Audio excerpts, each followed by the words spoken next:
First and foremost, does the CBK have a case when they think that there's a bit of currency manipulation, that speculators are at play? Yes, definitely. You know, the role of the CBK is basically to try and establish calmness and stability in the market. So what they try to prevent is panic in terms of currency movement. All right, now the shilling still very much a worry, although it's gotten a little bit more defensive today. We're seeing something like $237 million leaving the economy in outflows. Those who are currency traders, how do they respond in terms of explaining that phenomenon? Well, it's quite a mixture, really, of a bit of demand from corporates, a bit of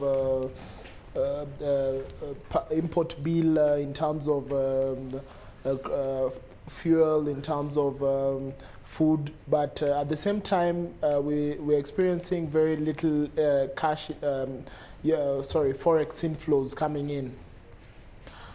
Pricing of Kenya's assets becomes a worry at a time like this because the CBK has to decide on what's a suitable lending rate, and then the banks come into the market, lend to each other, also borrow from the CBK, and then invest in government securities that are priced at a totally different rate. As a result, that differential is leading to some making money, and there's just fear of arbitrage. Are you concerned? Well, of course, in a liberal market, free market economy, there'll always be arbitrage opportunities, which most traders try to take advantage of. But that notwithstanding, various participants in the market make reference to various rates while pricing their trades. For example, the CBR has not been a favorite for banks, but you're seeing currently with the liquidity tightness, the CBR is actually being used by banks which are borrowing from the central bank. And you're also finding that the interbank rate is now moving upwards, is edging upwards to match the CBR rate. So we are establishing some parity of some sort. Monetary policy tightening, that seems to be what people are arguing should be happening. The CBK should be raising interest rates further than what they've done in the last two MPCs.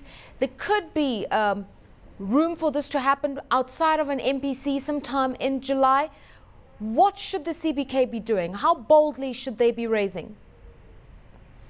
Well, the CBK is in a catch-22 situation because what's happening is that they're trying to maintain a low interest rate regime so as to enhance growth, so that people can borrow and expand the economy. But they're finding themselves in a situation where there's high inflation, a depreciating currency. So there's only so much they can go to because they cannot, currently CBR is at about 6.25%. Probably in the next meeting they may raise it maybe by another 25 basis points, but not really farther than that. And that is a dilemma, Stephen, in the sense that without decisive action from the CBK, it doesn't make Kenyan treasuries and bonds very attractive. There is a sense that even if they were to hike interest rates, so far it hasn't worked. So limited options, it seems, available to the CBK.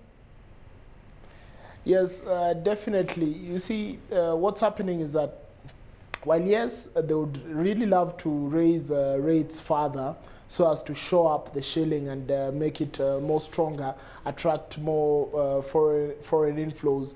But at the same time, the government does not want to contract debt that is very expensive.